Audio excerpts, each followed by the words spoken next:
Thank God! This incredible HFY masterpiece found you today. Witness the legend, starting now.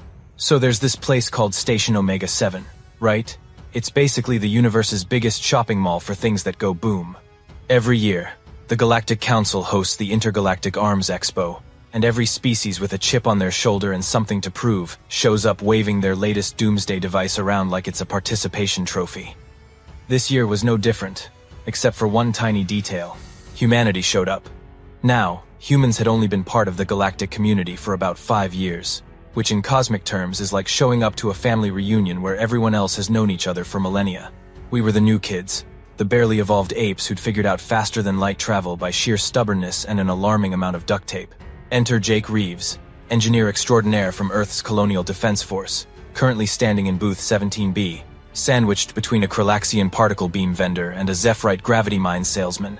Jake was lean, perpetually sleep-deprived, and had the kind of smile that said he knew something you didn't. His booth, decorated with what could only be described as a medieval fair reject sale, featured swords, spears, a longbow, and the centerpiece, a gorgeous recurve crossbow made of carbon fiber composite. The aliens hated it immediately. "Is this a joke?"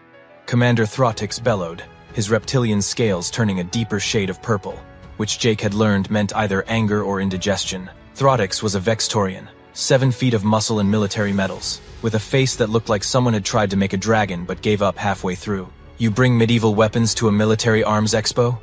Jake leaned against his booth, completely unbothered. "Medieval? Nah, Commander.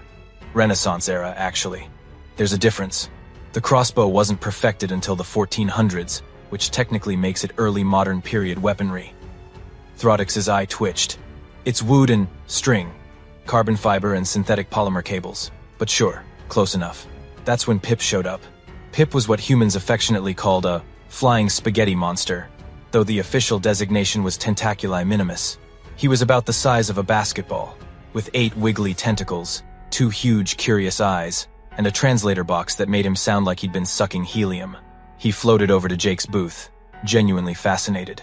"Human Jake! Human Jake! What is this marvelous device?"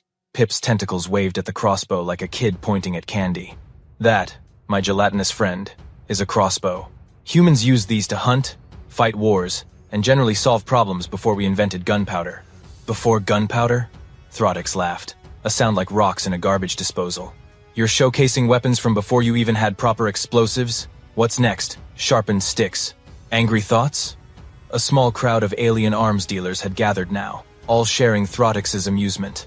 There was Krelix, a mantis-like Chitonian, Velmora, a crystalline being who communicated through light pulses, and Glorp, who was basically a sentient pile of aggressive moss with surprisingly good taste in shoes. Jake just smiled wider.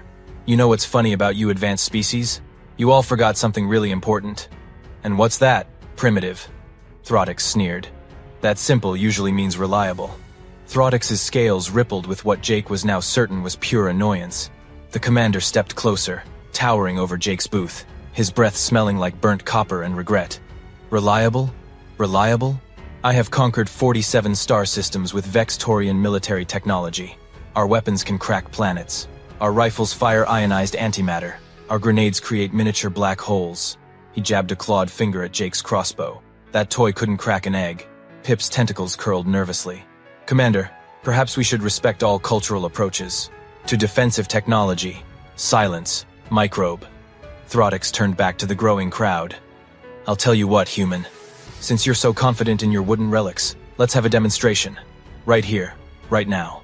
The expo arena is open. We'll both take shots at the standard target drones. Whoever destroys more wins." Jake raised an eyebrow. "Wins what exactly?"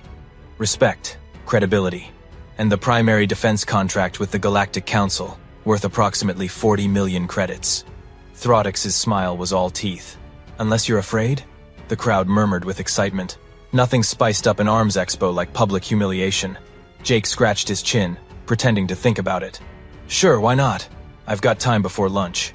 "Excellent. Prepare to be educated on what real weaponry looks like." Thrautix snapped his fingers, and 2 of his attendants rushed over with what looked like a weapon designed by someone having a fever dream. The Stellar Incinerator 9000 was 6 feet long, covered in glowing tubes, rotating parts, and had what appeared to be a small nuclear reactor attached to the grip. 20 minutes later, they'd gathered in the expo arena, a reinforced testing zone with energy shields and target drones hovering at various distances. About 200 spectators filled the viewing gallery, which was roughly 1/3 actual interest, and 2/3 hoping to see the human fail spectacularly. Throdix went first, naturally. He hefted the stellar incinerator onto his shoulder with a grunt, pressed 17 buttons in sequence, waited for the warm-up cycle, adjusted 3 dials, and finally aimed at the closest target drone. "Behold!" he roared and pulled the trigger. The weapon made a sound like a dying whale, flashed bright purple, and fired a blob of superheated plasma that wobbled through the air like a drunk firefly. It hit the target drone, which sparked, smoked, and sort of melted in half before falling to the ground. The crowd politely applauded. "One target destroyed," announced Clerk Buston, the station's safety officer. He was an insectoid xylophi, with compound eyes and a clipboard that might as well have been surgically attached to his thorax. Contestant must now wait for mandatory cooldown period. Estimated time, 4 minutes. Jake couldn't help himself. 4 minutes? What if you needed to shoot twice in, I don't know, a combat situation? The stellar incinerator is a precision instrument, Throdix snapped, watching his weapon literally steam. It requires thermal regulation. 3 other aliens took their turns. Krelix's quantum disruptor short-circuited after 1 shot. Velmora's photon lance worked beautifully but took 90 seconds to charge between shots. Glorp's spore cannon was just gross. Effective, but gross. It dissolved the target in acidic fungus while everyone in the viewing gallery gagged. After all the demonstrations, the scoreboard read, "Various aliens, 1 target each, lots of problems." "Now then, human," Throdix said, his weapon finally cooled down. "Show us what your primitive stick can do. Try not to injure yourself drawing it back." Jake stood up, grabbed his crossbow, and walked calmly to the firing line. Pip floated beside him, whispering, "Human Jake, are you certain about this? These beings will mock us forever if this fails." Jake winked at his tiny friend. "Pip, buddy, have a little faith. Besides, I haven't even shown them the fun part yet." He raised the crossbow, and the entire gallery burst into laughter. The laughter echoed through the arena like someone had told the universe's worst joke. Jake stood there, crossbow in hand, waiting for the crowd to finish. Throdix was practically wheezing, his scales shaking with amusement. Oh, this is perfect," the commander gasped. "Someone record this. I want to show my hatchlings what happens when a species evolves too slowly." Pip's tentacles drooped. "Perhaps we should withdraw, human Jake. There's no shame in Pip. Relax. Watch and learn, little buddy." Jake reached into his equipment case and pulled out what looked like a standard crossbow bolt. Except it wasn't standard at all. The shaft gleamed with a metallic finish, and the tip had a subtle blue glow that pulsed like a heartbeat. Clerk Buston's antennae twitched. "Contestant, please identify your ammunition for safety protocol purposes." "Oh, sure. It's a bolt." "Yes, but what type of bolt? A very special bolt." Buston's mandibles clicked nervously. "That's not technically an answer that satisfies Regulation 7-3-. Look, you want the technical specs or you want me to shoot? Because I can stand here and explain physics all day, but I thought we were doing a demonstration." Throdix waved dismissively. "Let him shoot his arrow, Clerk. The sooner he fails, the sooner we can move on to species with opposable brains." Jake loaded the bolt into the crossbow with practiced ease, the mechanism clicking satisfyingly. He turned to face the crowd, and his expression shifted from casual to serious. This was the moment he'd been waiting for since Earth had joined the galactic community and realized everyone thought humans were adorable, harmless primitives. "You know what your problem is?" Jake called out to the assembled aliens. "All of you got so obsessed with making weapons more complicated that you forgot the fundamental principle of warfare. You need something that works fast, and works reliably. You all brought weapons that need cooldown periods, charging cycles, calibration sequences." He hefted the crossbow. This is ready to fire the second I pull the trigger." Yes, very inspiring," Throdix drawled. "It's still a wooden children's toy. See, that's where you're wrong, Commander. This isn't just a crossbow, and these aren't just bolts." Jake held up the ammunition so the light caught the metallic surface. Humans learned something important really early in our history. We learned that if something works, you don't replace it. You upgrade it. Pip's eyes widened. "Play. Human Jake, what did you do?" "Well, little buddy, I took a medieval design and asked myself a question. What if instead of the crossbow providing all the kinetic energy, it just provided the initial launch velocity? What if the projectile could accelerate ITSELF after it left the rail? The crowd went quiet. A few of the smarter aliens started to look worried. Jake grinned. So I hollowed out these bolts and installed miniaturized railgun cores, magnetic acceleration technology, powered by a microfusion cell. The crossbow launches the bolt at about 300 feet per second, which is fast enough to trigger the internal accelerator. Then the bolt's magnetic coils engage, and suddenly you've got a projectile moving at 0.02% the speed of light. Throdix's face went from purple to pale yellow. That's not a crossbow anymore. That's still fired from a crossbow, still uses a bolt, still requires me to manually load and aim it. By every definition in your Expo rules, Commander, this is a primitive weapon system. I checked. Jake's smile was absolutely vicious now. Pip helped me read through all 17,000 pages of regulations. Isn't that right, buddy? Pip's tentacles wiggled with excitement. Section 4. Paragraph 92. Subsection Delta. The weapon classification is determined by the delivery system, not the projectile.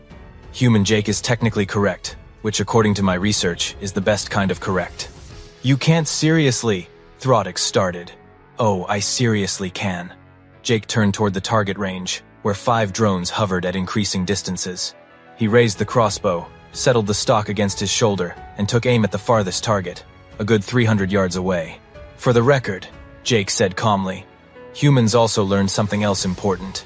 We learned that sometimes the old ways and the new ways work better together than either one works alone. We call it innovation. You might want to look it up. He pulled the trigger. The crossbow made a sound that was almost polite, a gentle thwip that seemed laughably underwhelming compared to the stellar incinerator's dying wail scream or the quantum disruptor's electric shriek.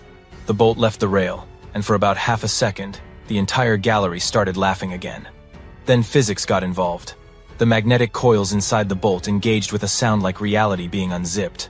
The air itself seemed to split open as the bolt went from 300 feet per second to 40,000 feet per second in the space of 10 meters. The sonic boom hit a fraction of a second later, a thunderclap that rattled the arena's reinforced windows and set off half the proximity alarms in the station. The bolt hit the farthest target drone dead center. Hit was actually too gentle a word. The drone didn't explode. It didn't shatter. It ceased to exist in any meaningful sense. One moment it was there. The next it was a rapidly expanding cloud of superheated particles and regret. The bolt punched through it like it wasn't even present and kept going, tagging the second drone, then the third, then the fourth, vaporizing each one with casual indifference. The fifth drone, closest to Jake's position, managed to survive for almost a full second before the bolt's magnetic field destabilized, and it detonated like a miniature star going supernova. The explosion was contained by the arena's shields, barely, but the shockwave still rattled everyone's teeth. Then, in the terrible silence that followed, there was a new sound.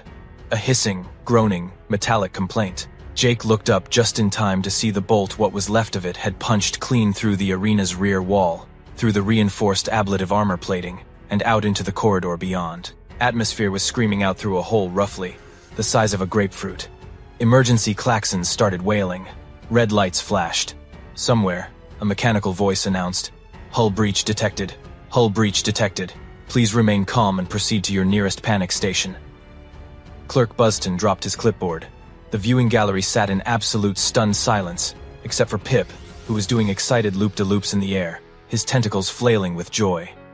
Human Jake, you destroyed all the targets, and part of the station. Mostly the targets, though.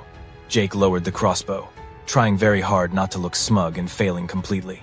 So, anyone want to call that one target or 5? Because I'm flexible on the scoring here.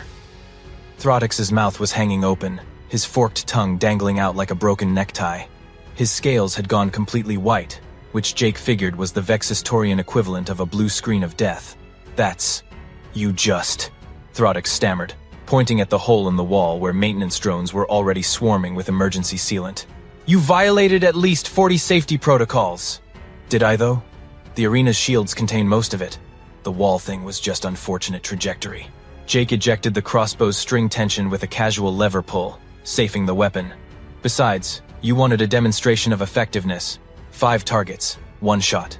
I'd say that's pretty effective.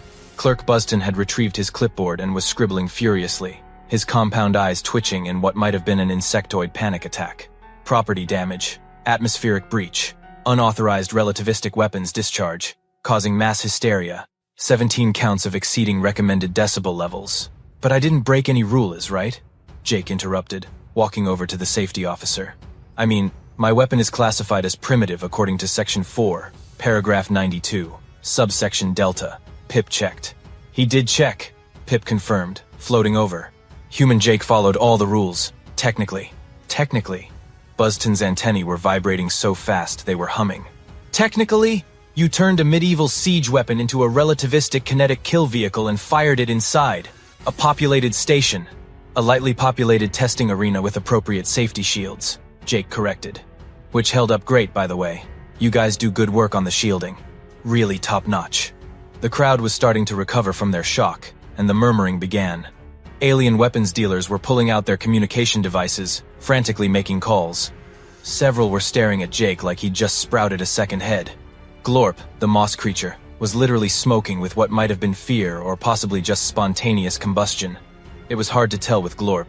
Krelix, the mantis alien, clicked her mandibles thoughtfully. The human raises a valid point. He did destroy all 5 targets with a single discharge. That's technically a perfect score. Technically, Throdix finally found his voice, though it came out about 3 octaves higher than normal. He nearly depressurized the station. Nearly doesn't count, Commander, Jake said, slinging the crossbow over his shoulder. Also, just for the record, this was the low-power bolt.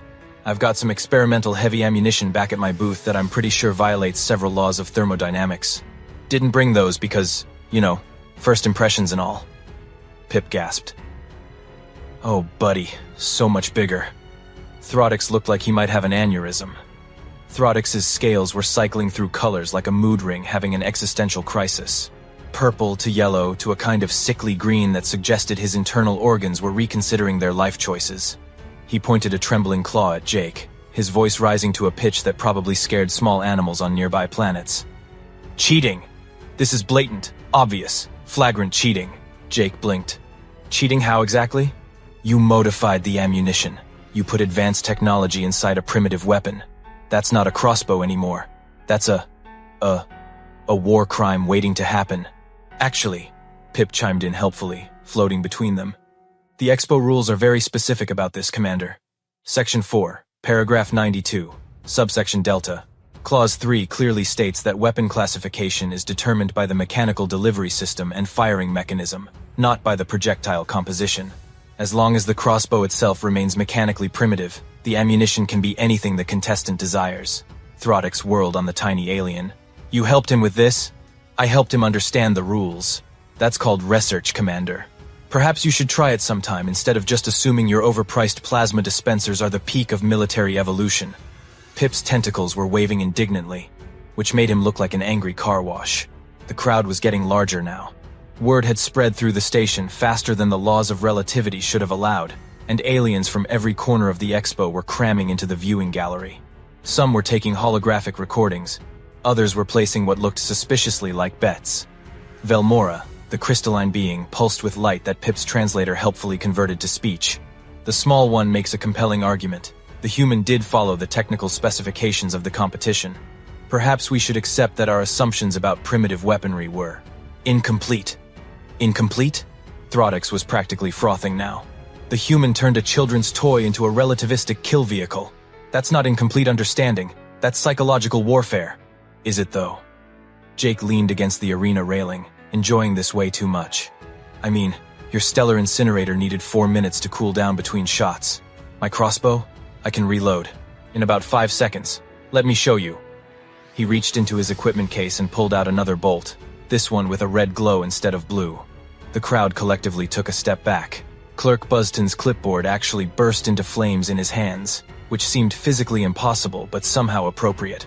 No, absolutely not. I am invoking emergency regulation Omega-7. No further weapons testing until I have reviewed the insurance implications and filed at least 47 forms. Relax, Buzzton. I'm just demonstrating the reload speed. Watch. Jake loaded the bolt with practiced efficiency, the crossbow clicking as the string locked into place. 5 seconds, exactly as promised. He didn't aim or fire, just safed it and held it up. See? Ready to go again. How's your incinerator doing, Commander? Throdix glanced at his weapon, which was still venting steam and making concerning whining noises. The cooling cycle display read 2 minutes and 37 seconds remaining. Krelix clicked thoughtfully. The human's point about reliability is becoming increasingly difficult to refute. In a sustained combat scenario, his weapon would achieve a significantly higher rate of fire than most of our designs. That's because our designs are sophisticated, Throdix roared. They have safety features and proper engineering and 4-minute cooldown periods that would get you killed in any real fight, Jake finished. Look, Commander, I'm not saying plasma weapons are bad. I'm saying you over-engineered them to the point where they're impractical. You got so caught up in making the most powerful weapon that you forgot to make it usable. A new voice cut through the argument. The human is correct. Everyone turned. Standing at the entrance to the viewing gallery was Administrator Quelix, head of the Galactic Council's Defense Procurement Committee. She was a Signarin, tall and elegant with iridescent feathers and eyes that missed absolutely nothing. 2 armed guards flanked her, which was standard protocol, but the fact that she was here, at the expo, was decidedly not standard.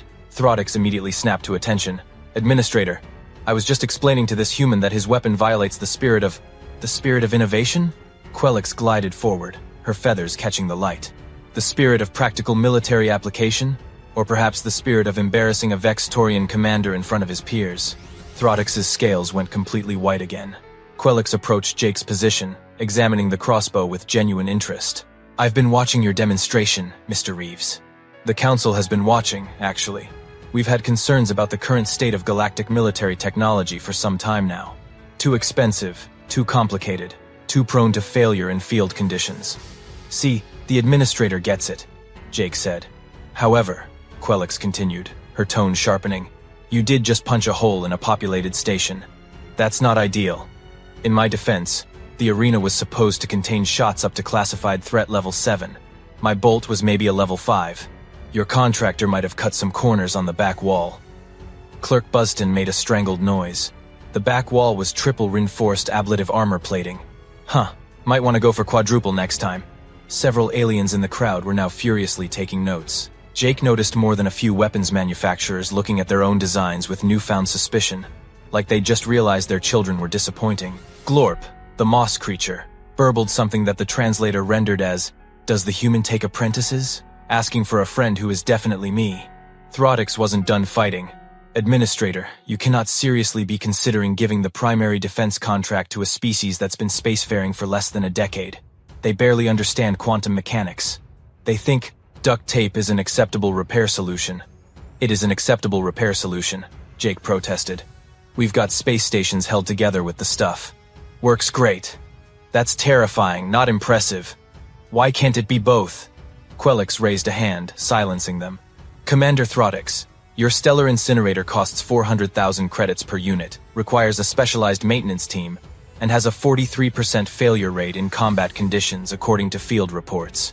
Mr. Reeves's crossbow costs approximately 8,000 credits to manufacture, can be maintained by anyone with basic technical knowledge, and just successfully destroyed 5 targets with 1 shot. From a purely economic standpoint, the choice is obvious. But, Throdix looked around desperately for support. They're humans. They still have wars on their home planet. They eat meat. They listen to something called death metal for entertainment. Actually, I'm more of a classic rock guy myself, Jake interjected. That's not better. Pip was practically glowing with excitement. Does this mean human Jake wins? Does he get the contract? Can I be his business partner? I've already designed a logo. Quelix's feathers ruffled in what might have been amusement. The contract? No, not yet. Mr. Reeves will need to submit to full safety testing, environmental impact studies, and pass at least 90 different regulatory reviews before the council can make an official decision. Jake's face fell. 90 reviews? That'll take months. Yes. However, Quelix smiled, which on a Signarin looked slightly predatory. The council is prepared to offer you a provisional research and development contract, effective immediately. You'll work with our engineers to refine your designs, ensure they meet safety standards that don't involve puncturing station hulls, and develop a full product line. Payment is 50,000 credits up front, with performance bonuses. Okay. Yeah, I can work with that. Excellent. Report to council chambers tomorrow at 0900 hours. Quelix turned to leave, then paused. Oh, and Mr. Reeves? Bring more of those bolts. The Council is very interested in seeing what else humans consider primitive weaponry. She swept out, guards in tow, leaving a stunned silence in her wake. Throdix stood frozen, his entire worldview clearly shattered. Finally, he managed. "This is the worst day of my military career." "Could be worse, Commander," Jake said cheerfully. "I haven't even told anyone about the trebuchet designs yet." "The what?" "Siege weapon. Throws 90-kilogram projectiles over 300 meters using counterweight mechanics. Now imagine what happens when those projectiles have their own propulsion systems and targeting computers." Throdix made a sound like a deflating balloon and walked away, his attendants scrambling after him with the still-cooling stellar incinerator. Pip did 3 complete aerial loops. "Human Jake, we're going to be rich and famous, and probably responsible for a complete restructuring of galactic military doctrine." "Yeah, buddy. Yeah, we are." Jake grinned, watching the crowd of aliens now mobbing his booth, all wanting to see the crossbow up close. "You know what the best part is?" "What's that?" "I haven't even shown them the compound bow yet." 3 hours later, Jake's booth looked like it had been hit by a localized tornado made of curious aliens and credit transfers. Pip was frantically processing orders while Jake fielded questions from weapons manufacturers who'd suddenly realized that primitive didn't mean useless, it meant overlooked. The crossbow sat on display under a hastily installed force field Clerk Buston's idea, implemented with 17 additional safety protocols and a liability waiver that was longer than some species' constitutions. Jake was explaining the finer points of medieval warfare to a fascinated group of Chitonian engineers when Pip floated over, all 8 tentacles clutching data pads. "Human Jake! Human Jake! You won't believe the morning we've had!" 17 confirmed orders for demonstration units, 43 research partnerships requests, and 6 marriage proposals, though I think 3 of those might be translation errors. Only 3? The other 3 were definitely intentional. Glorp was very specific about the prenuptial arrangements. Jake laughed, accepting another datapad from a Zephyrite merchant who wanted to discuss bulk manufacturing rights. The galaxy, it turned out, was very interested in what else humanity had been doing for the last 10,000 years while everyone else was developing plasma weapons and gravity manipulation. Throdix hadn't returned, but Jake had received a terse message from him an hour ago. It read simply, "I hate you. Respectfully, Commander Throdix," which, coming from a Vextorian military officer, was basically a declaration of grudging admiration.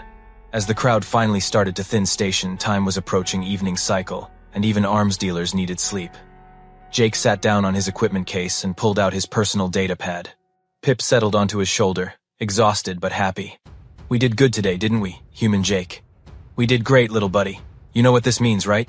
That humanity is going to revolutionize galactic warfare and possibly cause several species to completely rethink their military strategies?" "Well, yeah, that." But also Jake pulled up a schematic on his datapad, showing a design that made Pip's eyes widen to comical proportions. "It means we've got funding to build the really fun stuff now." The schematic showed a sword. Not just any sword, but a beautifully engineered blade with a molecular vibration generator built into the hilt, edge alignment stabilizers, and what appeared to be a miniaturized plasma field emitter running along the cutting edge. "Human Jake, is that a vibroblade?" "Yeah, oscillates at 50,000 cycles per second, cuts through most standard armor plating like butter. The plasma field is just for the dramatic glow effect, completely unnecessary, but it looks amazing in low light." Pip's tentacles trembled. "Your species weaponized swords. In the space age. Why would you do that?" "Because sometimes you run out of ammo, Pip, and sometimes you need to make a point up close and personal. Plus, and I cannot stress this enough, they look incredibly cool." Jake scrolled to another schematic. "I've also got designs for smart javelins, self-guiding throwing axes, and a longbow with a maximum effective range of 3 kilometers. That's terrifying. That's humanity, buddy. We never forgot where we came from. Every species in the galaxy looked at their primitive weapons and thought, thank goodness we evolved past that nonsense. Humans looked at ours and thought, but what if we made them worse? I think you mean better. Pip, in the context of weapons design, worse and better are the same thing." A notification popped up on Jake's datapad. It was from Administrator Quelix. "Mr. Reeves, the Council has reviewed your preliminary schematics. We are particularly interested in your notes regarding siege weaponry and orbital mechanics. Please bring detailed plans for your trebuchet to tomorrow's meeting.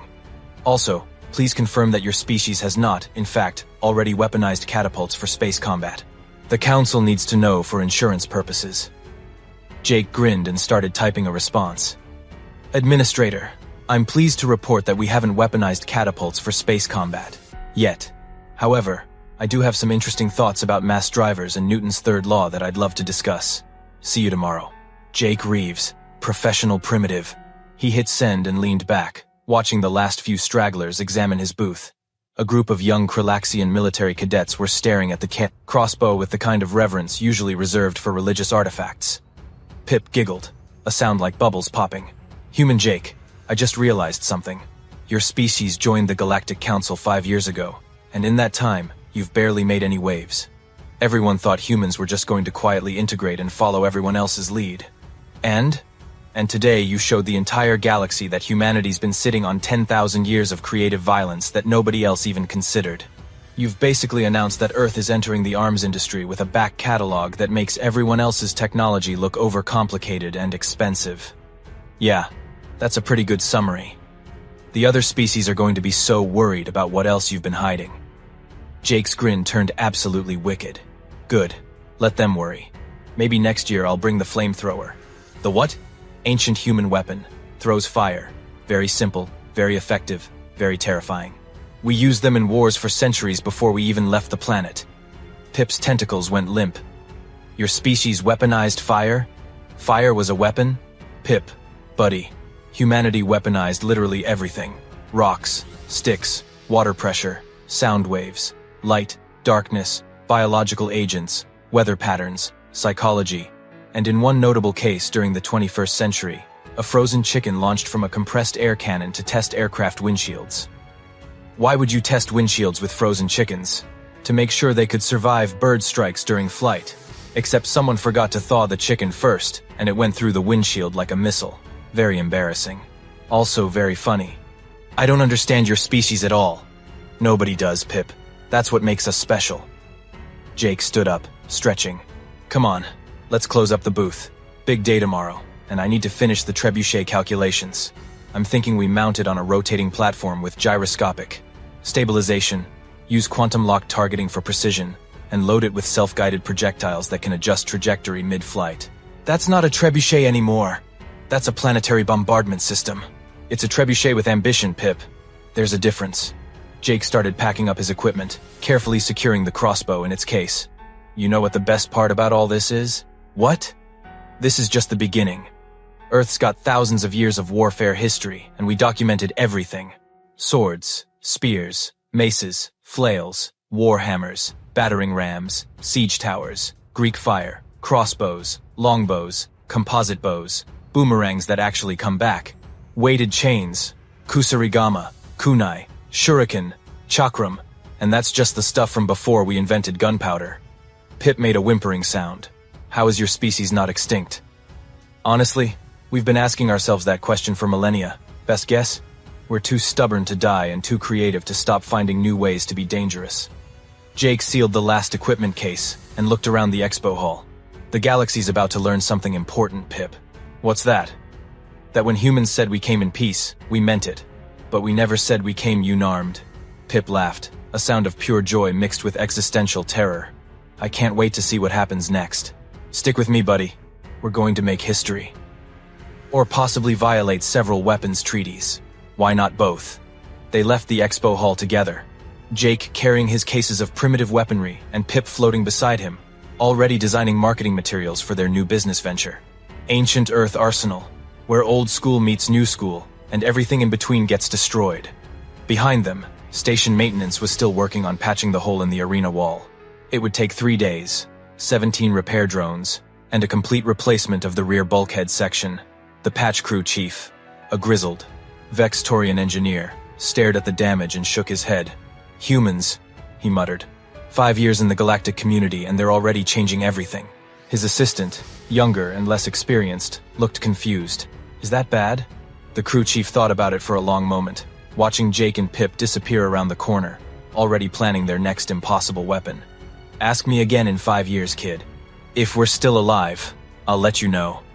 Somewhere in the station, in the secure council chambers, Administrator Quelix was reading Jake's preliminary designs for orbital trebuchets and smiling in a way that would have terrified anyone who knew her well. The galaxy was about to get a lot more interesting, and somewhere on Earth, in a small workshop in Colorado, an engineer named Jake's mentor received a message. Hey, Professor Martinez, remember all those jokes about weaponizing medieval siege equipment? Turns out the galaxy thinks they're actual good ideas. I'm going to need those catapult blueprints you said you were keeping just in case. Also, do we still have that